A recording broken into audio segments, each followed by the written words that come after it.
Hi, everyone. Thank you so much for being here with us today. We hope you are having a nice Tuesday tucked in safely at home. It's been a pretty interesting month.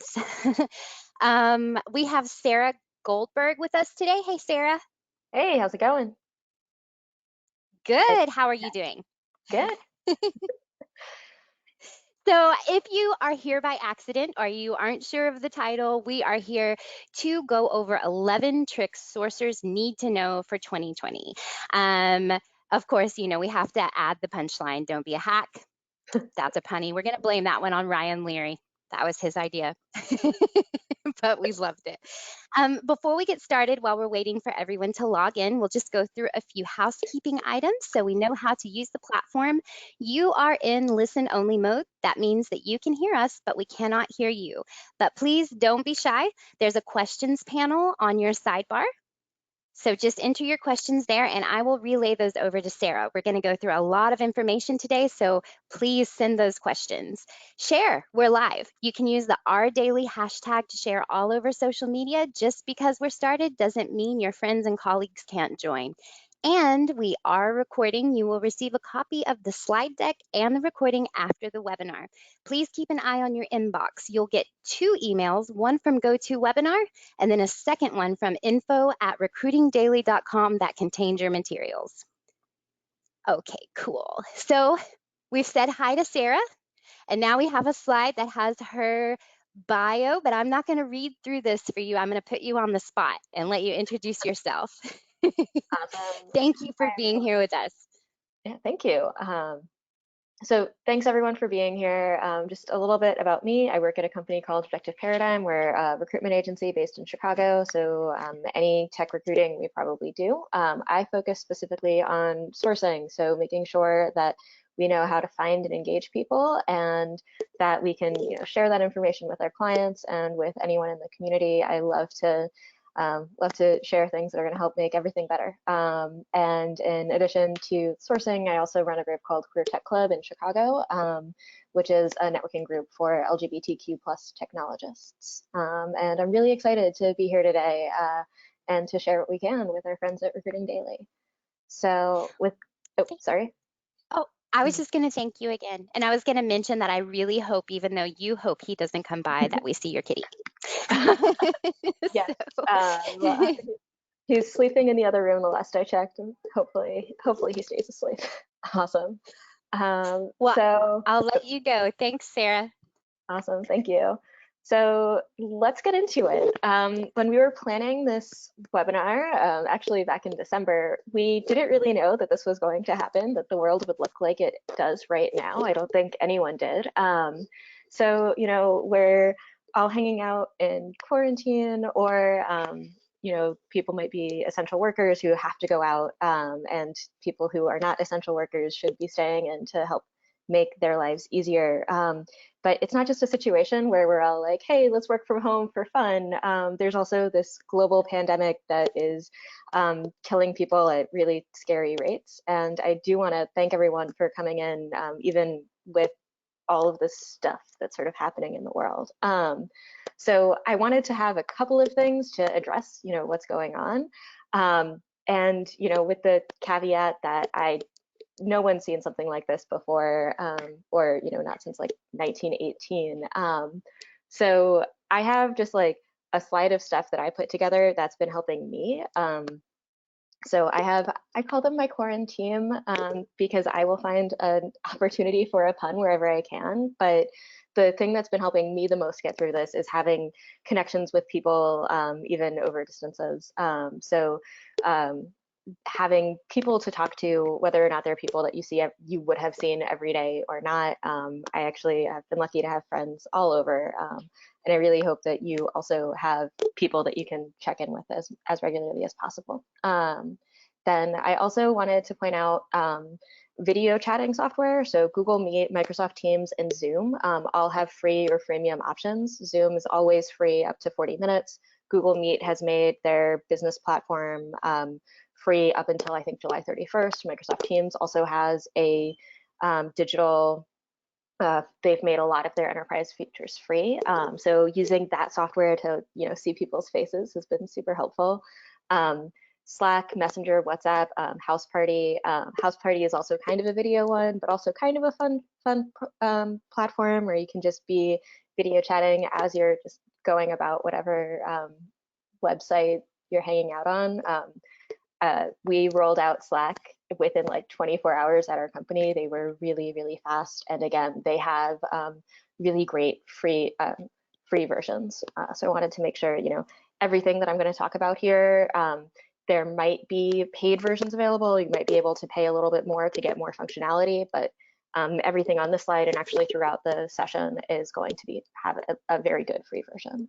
And then I've also been using Momentum Dash to set goals to get through the day because, and again, this is more for suddenly we're trying to do our jobs in the middle of this pandemic, but having, clear, actionable, let's set this goal, let's get it done, has been helpful for me. So we're going to segue into setting specific timed goals. So I use Momentum Dash. This is what it looks like. It opens a brand new, it opens every time you open a new tab, it brings something like this that has what your main goal is, plus you can put onto the side all of your different things. This is an actual screenshot of what this looked like yesterday when I had, what am I looking for? What meetings do I need to remember? But also, what goals am I going through? And this, as I do want to credit Charles Duhigg, Smarter, Faster, Better has a whole chapter on this and the history of it. SMART goals are certainly not something that I've developed. It's been around in some form or another for a very, very long time, originally pioneered by people at GE. But goals that are specific, measurable, achievable, relevant, and timed. So saying not just like do some sourcing, but find this many people, find this many people for this specific role. And then something that is achievable. So not saying like, hey, let's shoot for the moon, but actually like, hey, let's make this process, like, let's make, what can you do today? What can you do within this time period and actually be something you can get done, relevant, related to the stuff that you need to do. And then again, timed so that at the end of that time, you can look back and say, what have I done?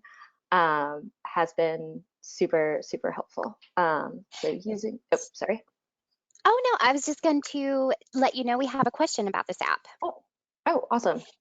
Is this a combo scheduling to-do type of app? So it's, I think for premium, you have that feature. It's more just a to-do list, or the free version is just a to-do list. But you can sort of put in like, hey, this is what time I want to get something done. But it's not something like Calendly that you'd send to someone and they'd say like, okay, let me find this there. I hope that answers the Awesome. question. Thank you. And that was from Lee. Awesome. Okay. So then as you've got your goals in mind, I want to sort of transition back into, trying to find people. And the biggest thing that you can do is look for people, not candidates. So sometimes you get into your head that you're sourcing, so you need to find a job candidate, so you need to find a resume, you need to find a LinkedIn profile, you need to find something that someone has put together for the express purpose of finding a job. That works if you're getting a lot of inbound responses. If people are coming to you, great, you've already got a resume. But what we're going to be talking about a lot here is trying to find people and any sign that they might potentially be interested in your job.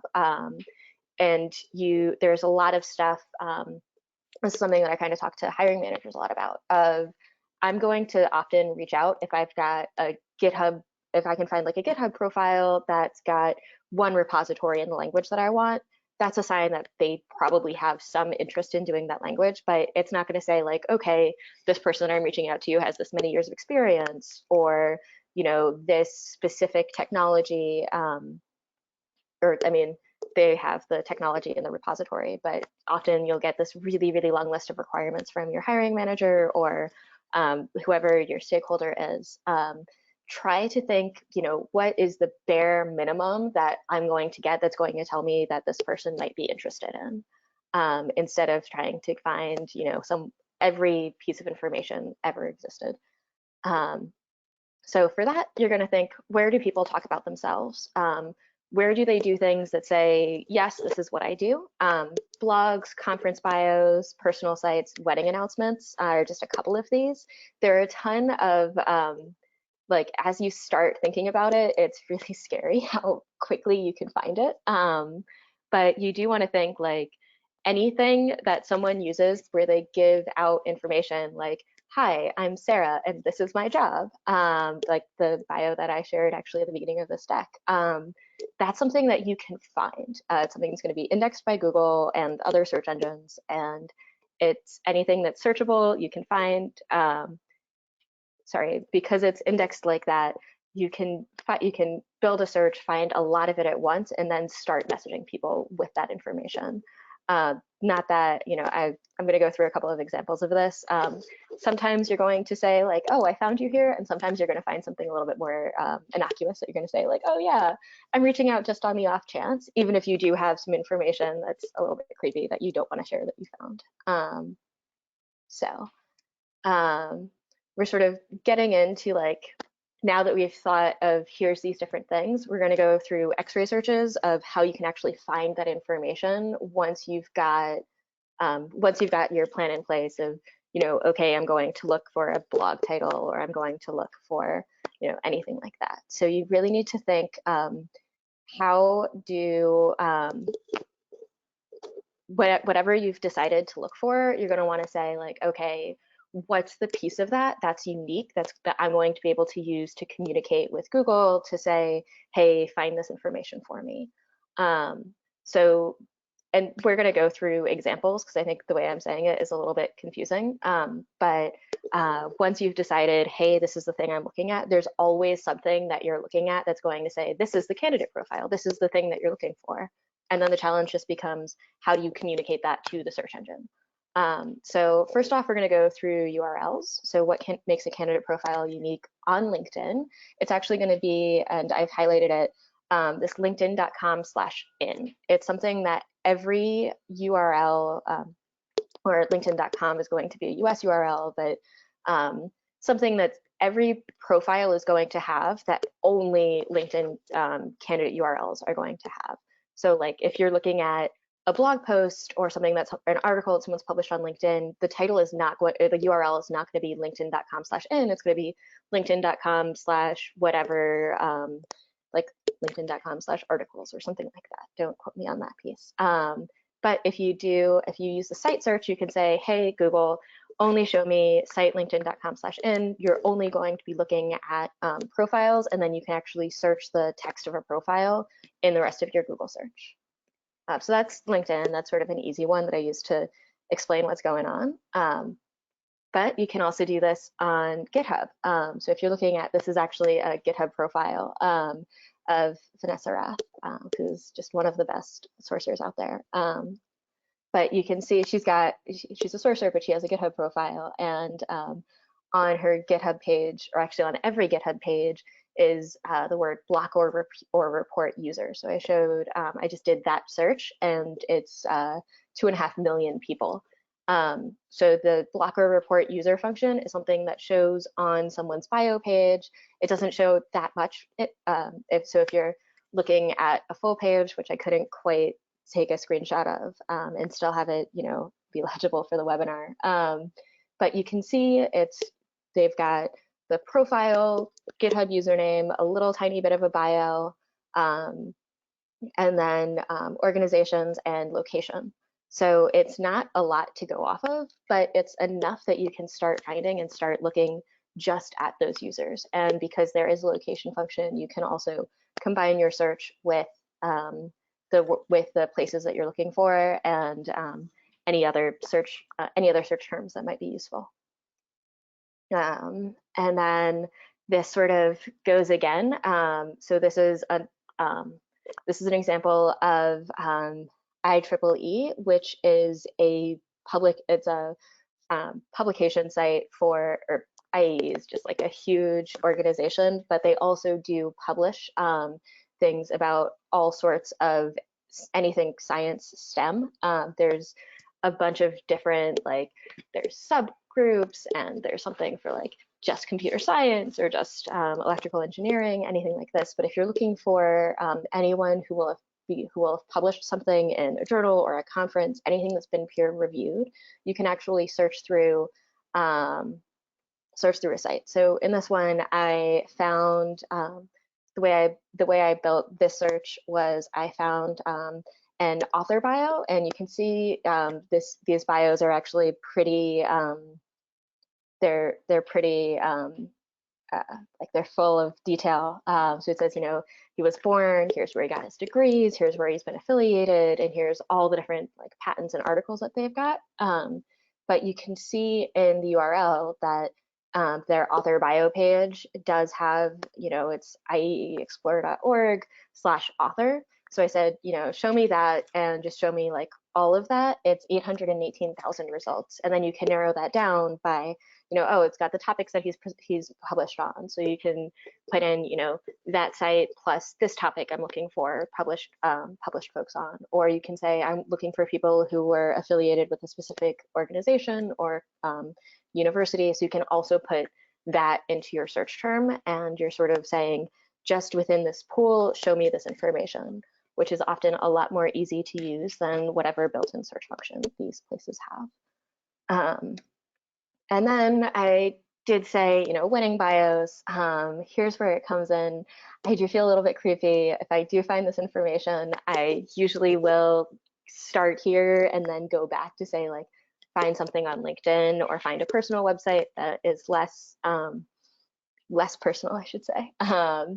But people say, like, hey, we like, there's all these different when people get married, they want to say like, hey, here's how we met, here's everything that we do. And I don't think they realize that that's completely indexed by Google, completely searchable, and has personal email addresses.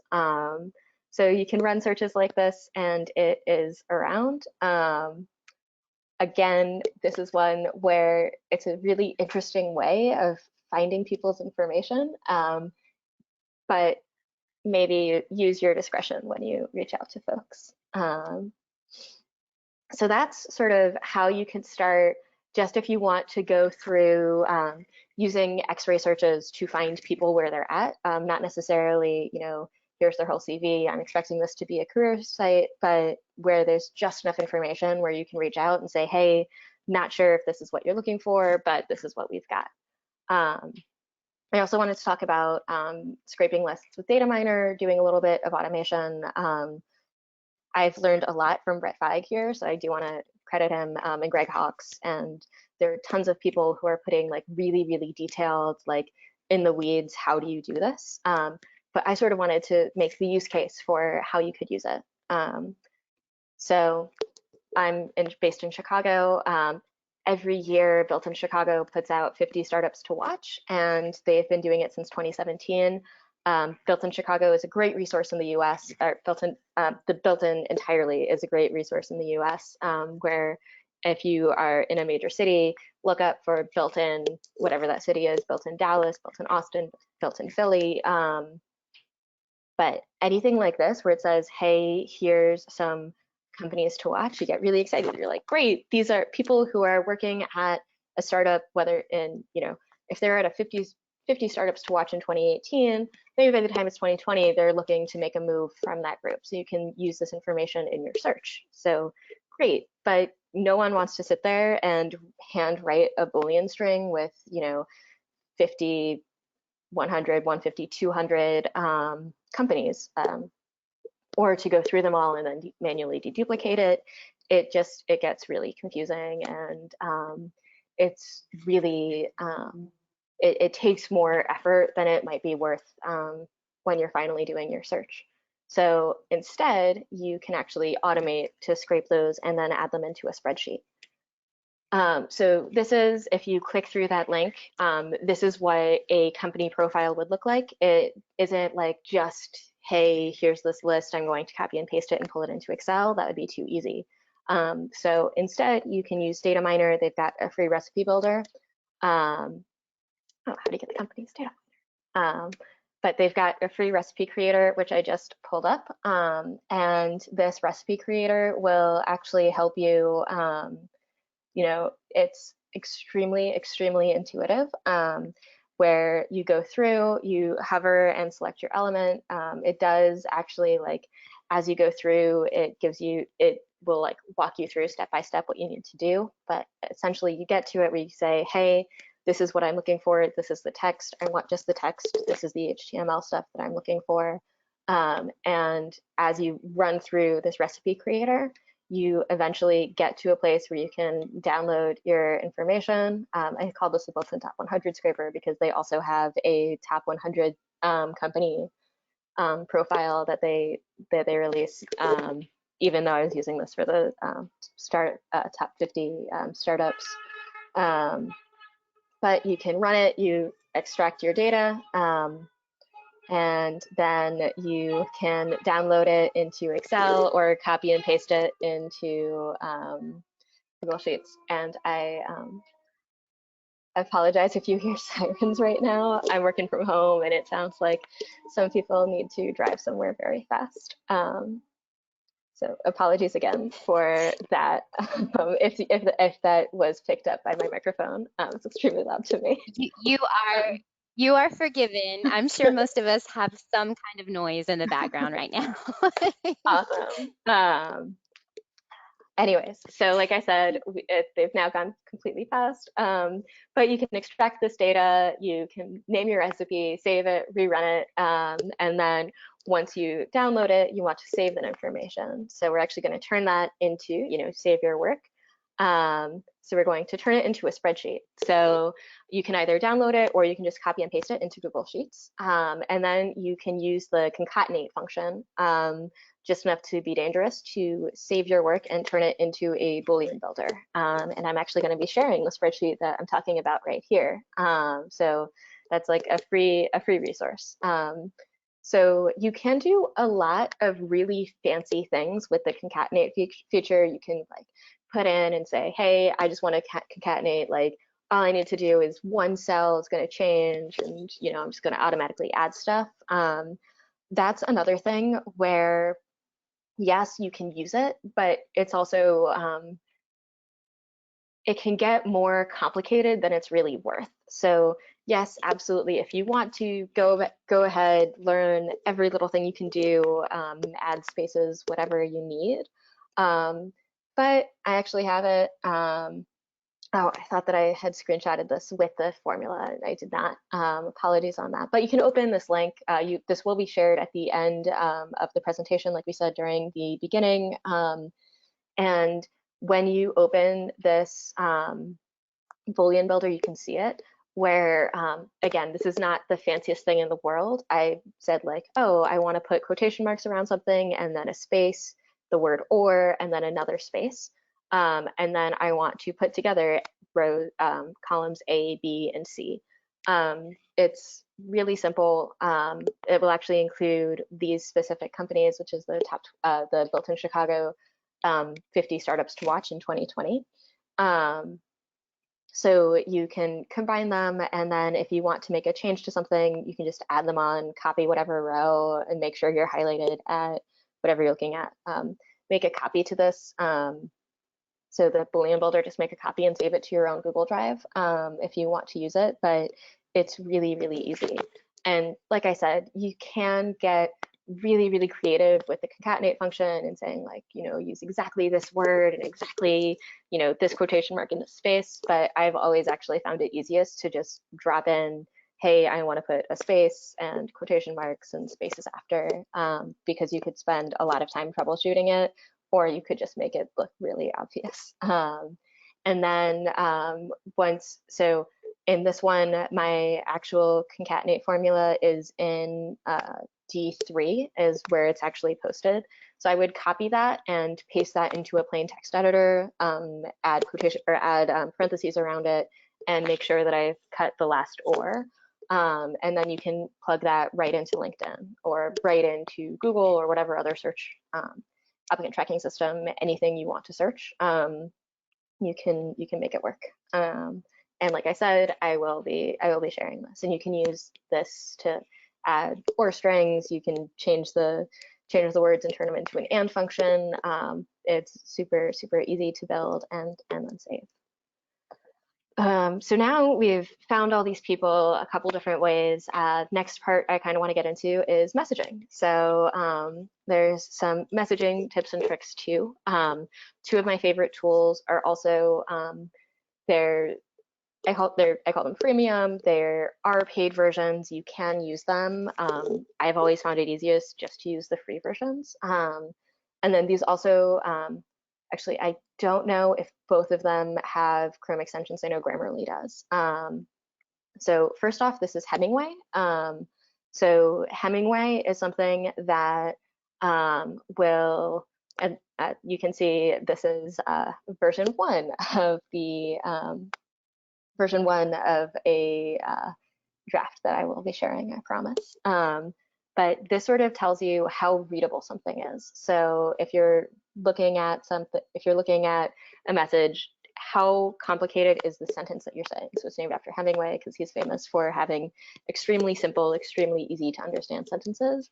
And this will catch if you're rambling or going on, or if there's, which, you know, that I wrote this and I was like, what do you mean? I've got all of these sentences are very hard to read because I sort of think of these as, you know, my natural speaking style.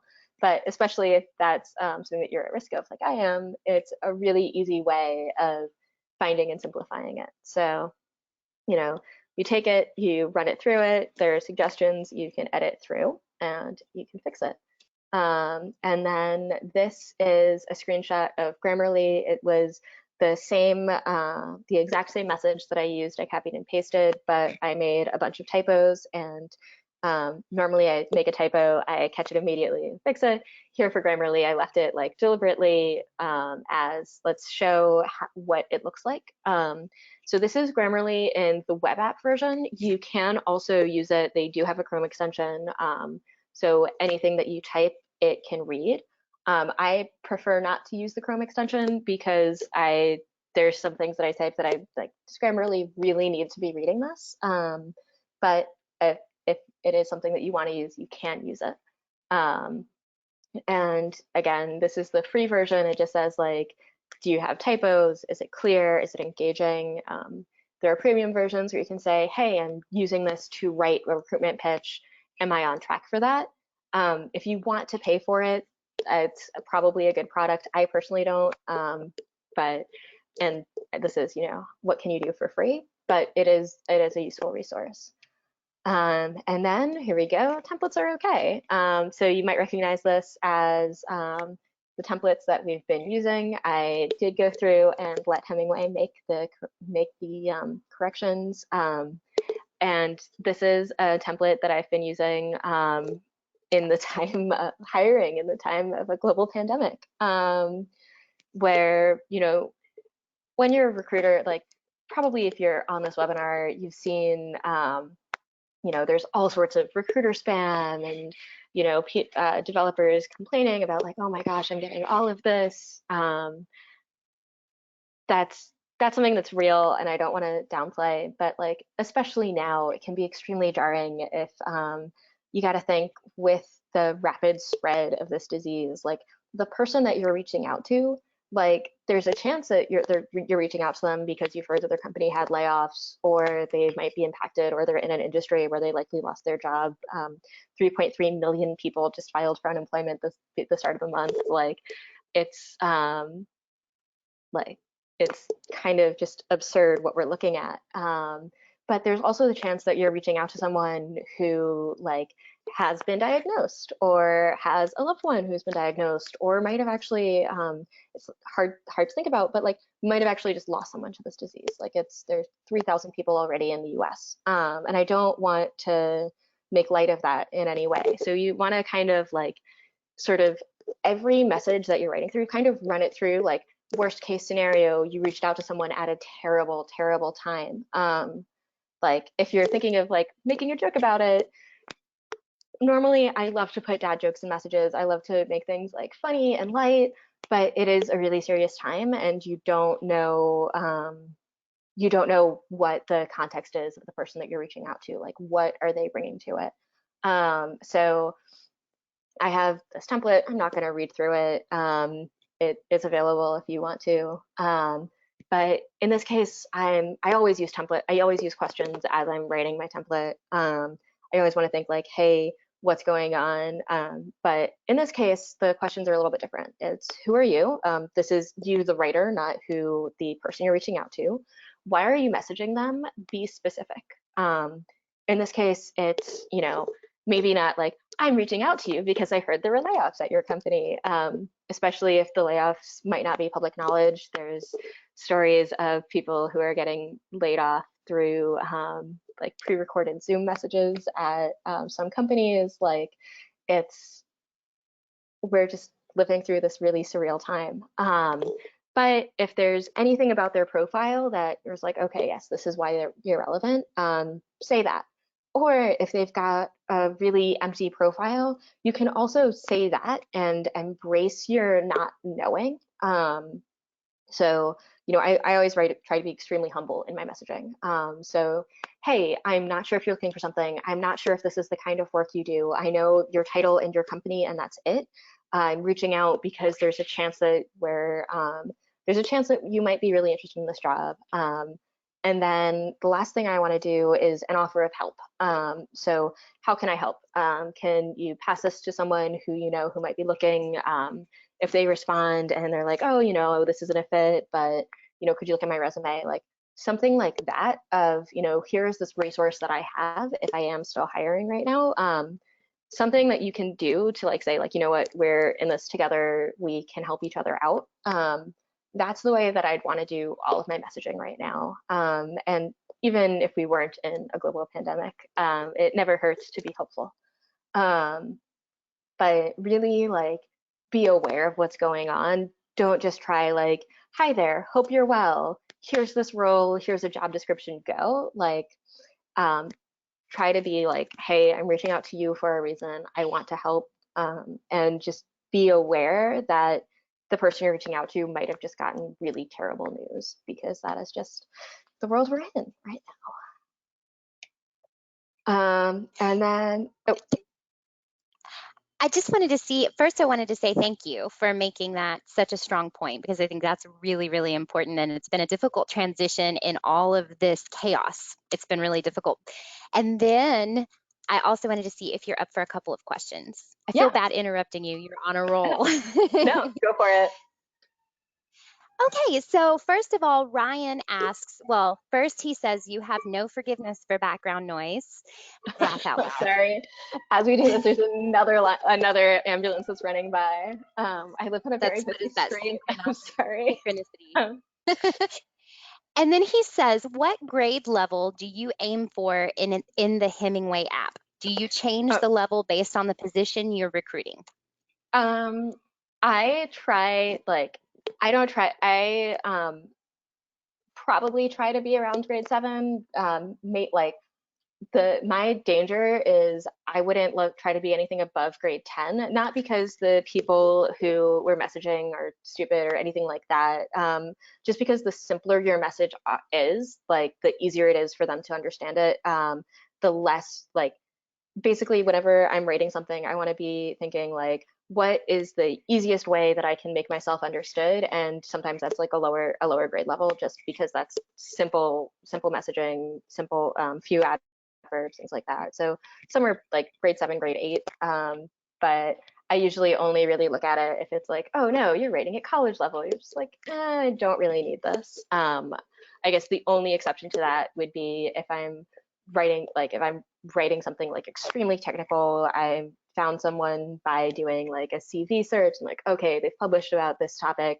I'm going to say we're looking for like this specific kind of data science. If you've worked on like this kind of algorithm, then that might send it up because you're using whatever complicated algorithms and stuff like that. But really, the simplest it can be. You don't want to have the person you're reaching out to have to do a lot of work to understand you. Thank you so much. And do you mind if we skip back to the very beginning to your SMART goals? What was the name of the app that you were using? Oh, that was Momentum Dash. Um, Okay.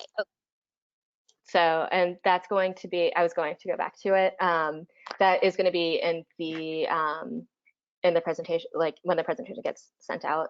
It's momentum-.com. Fantastic. Thank you so much. Awesome. So is this thing on? This was, you want to send your message in the bottle. Sometimes it's going to get there, sometimes it's not.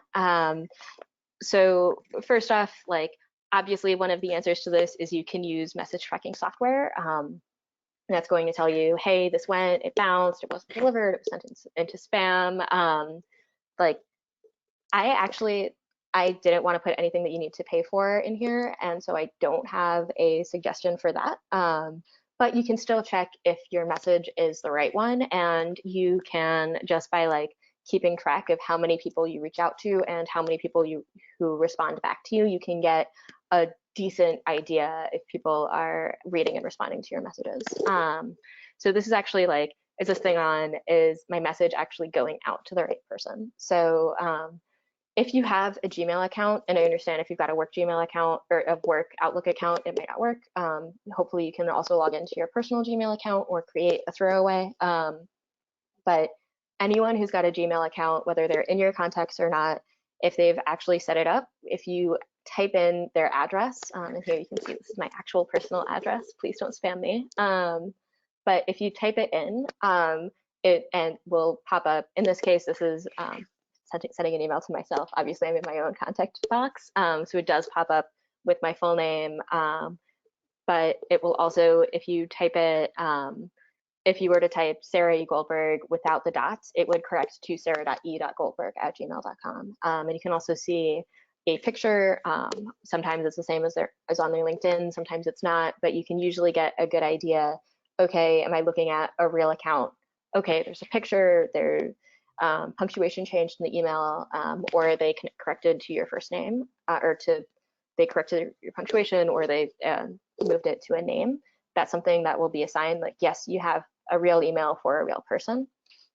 You can also, if it's not Gmail, you can also usually use mailtester.com. Will basically ping a server and say, hey, is this a real email or not, without sending anything. So I picked on Jan because he's the creator of Sourcing Games, and his email was really easy to find and guess and verify.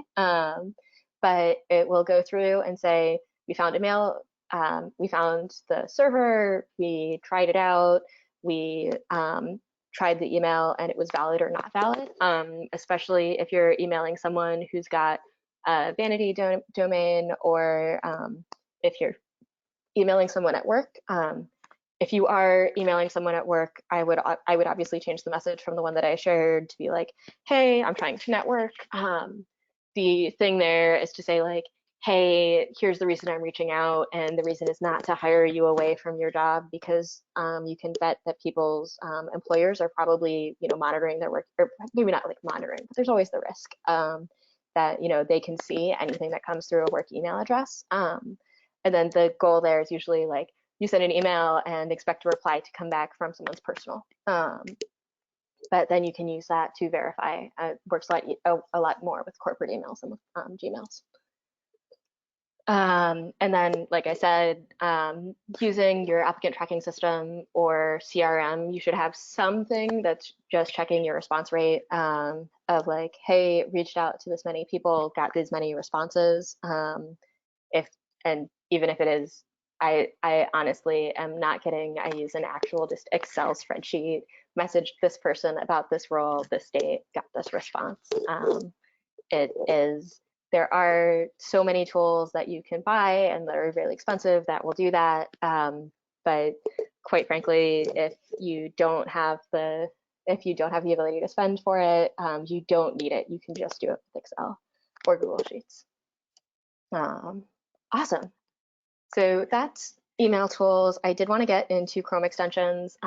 Before we get into Chrome extensions, I do want to say Google has been really good about cracking down on Chrome extensions that had too many, maybe had more permissions than they needed, or were actually using it to share malware, things like that. But every time you install a Chrome extension, be really, really careful when you look through, and it will go through, here are all of the permissions that it has. Make sure that it's permission that it actually needs. And if you're like, oh, actually, we don't need to have this permission.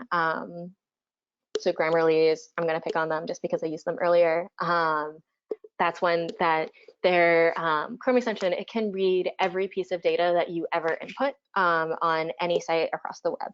And it tells you that when you install it. So sort of look through and say, for the way that I'm using it, do I really need it? And if the answer to that is no, try to see if there's a workaround. If there's a similar extension that doesn't require those permissions, if there's a website that you can use, and then talk to your IT support folks to see what they need and what their recommendations are. Because there are a lot of times where you're going to look at something and you're going to be like, we don't actually need to do this. So how much access do they have? How much access do they need? And just be really cautious if they need a lot of access, like see who it is, what they're doing with it. Because a lot of times, this is a saying that I did not come up with, but if it's free, you are the product. So be really cautious about that. So for these, I included the extension and options. So LastPass, that's one where you do want to go through and like read their terms and conditions. It's a password manager, so you can easily manage and save your passwords so that if there is a breach, you can just quickly change it and not have to worry about that password being reused. Extensity is an extension manager, so I like it because you can just easily turn on and off group extensions or groups of extensions. And if there is an extension that I have that requires a ton of like can read and change your data on whatever website, that's one that I'm going to have. I'm going to use Extensity to turn it on and off exactly as I need it. That's also some of the extensions that I use, like Data Miner and ZapInfo, which I'm going to get to here. They're ones that they take a lot of processing power, so I'm going to only turn them on when I need them. Marinera is the timer situation that I use.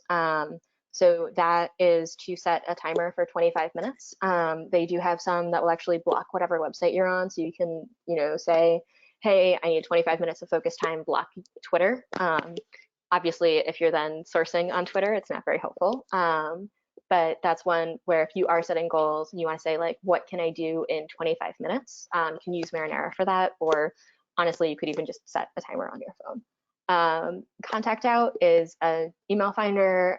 You can actually, a lot of people don't know this, but if you set up a Contact Out account, you can actually just go to contactout.com and search for the person you're looking for. Does it take a little bit longer? Yes, but also you're then not at the risk of Contact Out is one of the Chrome extensions that I've never figured out exactly how they get their data, and I suspect it's from people having it on, finding an email address, and then suddenly Contact Out has the email address too. Signal Hire is another one that I free. You can use their website, you can actually search on, but if you want to, you can have the Chrome extension turned on. ZapInfo, scraping automation, they've got a great, originally I was going to talk about that, and I was like, oh, we're running out of things to cover, and we said 11 hacks. But ZapInfo is a way where you can scrape data. It is really good for, they've got a library of, if I want to pull information from this site, ZapInfo probably has like a pre-built scraper that's going to format exactly the information that you need, and it's really great. And then if you're looking for more, Dean DaCosta has, he calls it the SSAR page. It's a start.me link. It is going to be linked here. You can also just Google Dean DaCosta SSAR. It will pop up first. But he goes through so many Chrome extensions, it kind of boggles the mind. It's definitely worth looking at those. But again, as you're evaluating things and installing them, just like read carefully through the permissions and see if it's something that you actually need to use or not, because sometimes they will just be taking information from you if you're not careful. And then last thing I wanted to cover is shortcuts. So for Apple, for all of these that are Control, for Apple it's going to be Command if you're on a Mac. Otherwise, if it's Windows, it's going to be Control. And these are just my top four sets. The Lifesaver, Control-Shift-T, it will restore your last closed tab or window. So the number of times I've been doing something and I accidentally exit out of something, or I close something on purpose, but then realize later, oh shoot, I actually needed to use that. It's absurd. So Control Shift T, Command Shift T will bring that all back. It's beautiful. If you haven't heard of it, it's probably the most useful thing you're going to leave this presentation with. The time saver, so I do a lot of my work in Google Docs, or Google Docs, Google Suite, docs.new, slides.new, sheets.new, forms.new, whatever the Google name for the app is. If you type that in as a website, it will just open your brand new Google Docs slide or sheet. So you don't need to go through like open drive, create new, like it takes like 4 or 5 clicks away. Format Killer, again, is a Google Suite specific one, but if I do a lot with a lot of stuff, just like moving things from a spreadsheet to Excel, and it will automatically wipe all of your formatting if you do Control or Command plus the backslash. And then Zoom, Control plus or Control minus will zoom in or out of your sheets or website or wherever you're looking at, just so you can see things more clearly. And then finally, the tool that I can't live without is OneTab. So this is just really my favorite tool of all of them. This sort of helps you if you have a bunch of URLs, you can actually just like say you've scraped your URLs, you want to go through them later, you can actually use this export import URLs to import them into OneTab, click through them at your leisure. If you are sharing a project with someone on your team, you can get someone's like LinkedIn profile link, you can open it, you can use this button where it says share as a web page and name it something like LinkedIn profiles, March 31st, 2020, and you can share that website with someone. You can actually move it from laptop to laptop. So I'm working off of a laptop, but I've got a PC at my office. If I ever get to go back into my office, because I haven't been there in weeks. But you can actually go through and you can share one tab, open it, and then move it so that if you're working on the same project and you don't know when you're next going to be on your computer, you can pick it up and email it or Slack it to yourself. So you can open it on whatever other environment you're using. It just really is such a time saver. It saves power, saves processing speed. It is just really, really one of my favorite tools. So awesome. That was my presentation. It looks like I saved about 10 minutes for questions. This is my cat who has decided, thankfully, that he's going to stay hanging out in the other room. But if you've got any questions, you can tweet me at Sarah E. Goldberg, or you can email me. That is my work email at OP Recruiting, or ask them now because I did save some time. We do. We have about 12 minutes, and thank you so much. That was a wonderful presentation. You're getting lots and lots of thank yous coming in. So if I read all of those, we'll take the whole 10 minutes just reading thank you. So we do have a couple of questions. Ryan asks, or actually he says, don't forget Control 0 to reset this to the Zoom default. It comes in handy. Thank you for this. You are awesome. Thank 3 you. exclamation marks. Awesome. Yes. Control 0 is, or Control Command. Yes. 0 is the other, absolutely a useful one. Thank you for sharing that. Thank you. And he also asks, do you have a keyboard highlighting extension you like? Keyword highlighting. So there's multi-highlighting, and then there's one that hopefully I can email it to you later because it's escaping me right now. There is one where you can preload lists, and it might just be like list highlighter. All of these have very basic names, but you can preload and actually choose like, hey, these are green and these are red. So I use that actually a lot when I'm training new sourcers, so that you can see like if there's an industry that we want to get real specific with it, if you're looking for project managers and you want someone who's a software project manager and not a hardware project manager, I would go through like, hey, here's the project management tools. They're going to be one color.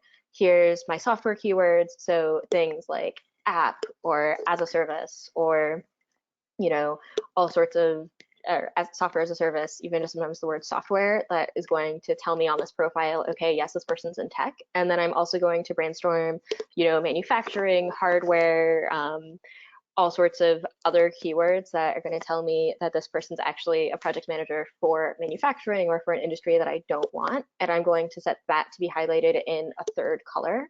And that way you can easily see, okay, is this person a target? Or is there a lot on this profile that's going to turn someone off? So if hopefully I can follow up with the exact name of that by email. But it's been a game changer. Cool. He says, thank you so much. And he sent his email. So I'll shoot that Awesome. over to you right after the webinar. Thanks, Ryan. Okay, and then we're going to Lee. He says, do you use an app to access your office computer, or do you just log into your company intranet or server? Oh man, our company is not that high tech. I'm sure if there was IT, or no, we do have an IT guy. He's great. I love him.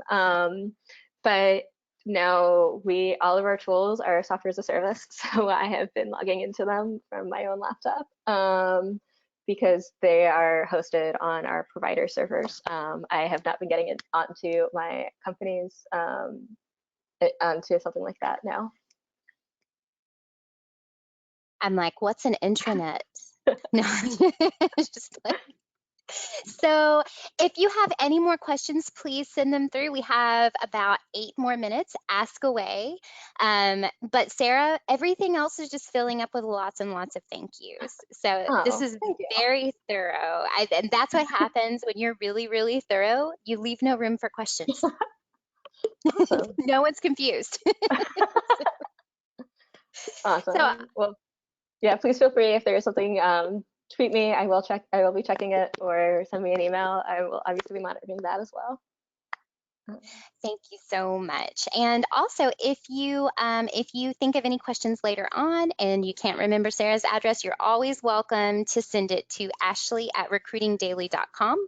Please keep an eye on that inbox for a second email about this from info@recruitingdaily.com. It'll be in Ryan Leary's name. That will contain your materials.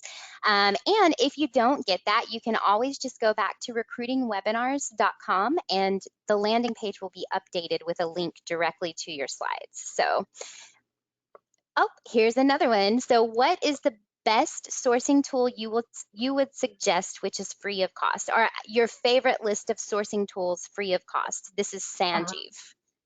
And I know you um, have a lot of those in the deck.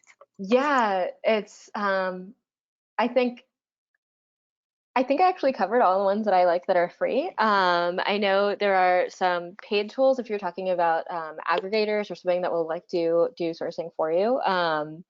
But I don't think any of those are free. So I kind of cobble together everything, kind of feel like MacGyver. What can I do that's out there? But yeah, I mean, my favorite sourcing tool is OneTab. It's more productivity tool, but I use it in my sourcing. So in my head, that's a sourcing tool. Um, and then, yeah, if you're looking for other tools that weren't covered here, Dean DaCosta's page, which is linked, that is probably going to have everything you could possibly think of. I was going to say Dean is a really good source, but don't ask him that question directly because he will just say your brain. That's always the answer. Oh, we've got another question from Lee. Have you taken any OSINT courses or webinars? I've seen a couple. I think there were a couple of presentations at SourceCon that were really good, but I can't think of any that are free that I could share right now. But if there are a bunch of OSINT websites that do collect a lot of free resources. Sorry that I can't recommend a specific webinar right now, though. We have a couple in our recorded database that Dean DaCosta did, I believe, because he loves OSINT. So that's a weird thing. He loves OSINT. But yeah, so if you, Lee, if you would like a list of those, I can send those to you by email. Oh, here we go. We have another one. Have you used Sales QL? I've been getting good results from it. It gives you 100 free credits per month to look up emails on LinkedIn profiles, but I don't know any others. Also, hunter.io is great for that, and you get 50 or 100 free. Yes, I have used Hunter. I have not used Sales QL, so I'm going to look at that immediately after this webinar. Thank you so much for sharing. This is cool. Yeah, share info. That's always really fun when we have time to share info. So, yeah, so this is really cool. Awesome. I can see somebody typing, so I'm just waiting for it. So, well, if we do end a few minutes early, again, just send those emails over. We hope that everybody is staying safe. This is one of those, there are just no words right now. It's very difficult to find the right words to reach out. I think Sarah's much better at that than I am. So you should shut me up whenever I'm going on with this. This is definitely a strange time, but we appreciate you guys taking the time to come and learn from us. And please, speaking of working from home, that's my son that just walked in. We are going to continue to do our scheduled educational webinars, so these free resources will remain available to you. We've also created a resources page for recruiters and sourcers in this time of crisis, so please go by, take a look, see what you can find that's helpful. Send us anything you need, whatever we can do at Recruiting Daily to help in this time, just shoot that over. If you're not seeing what you need, send it to us. Otherwise, stay safe. Yeah. Thank you so much for having me, and thank you all for your attention. And yeah, stay safe. You are amazing, Sarah. Thank you. Oh, and just so you guys know, she was also one of our featured presenters for HRTX last year, and Oh, she was fantastic. So, thank you. all right. Everybody have a wonderful week and reach out if you need us. Thank you so much, Sarah. Thank you. Bye. Have a great day. Bye.